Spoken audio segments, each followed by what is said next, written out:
L'homme laisse tomber sa tête par terre mais la ramasse pas, juste parce que la tête devant lui c'est pas la sienne. Sauf que sans tête impossible de voir où il va.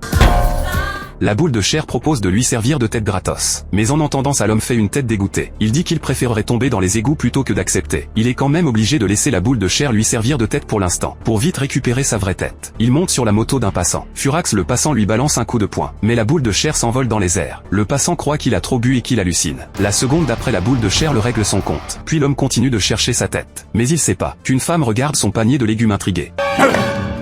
Ces mots la mettent hors d'elle, et elle balance direct la tête à la poubelle pour la jeter. Mais elle tombe pile sur l'homme qui rapplique.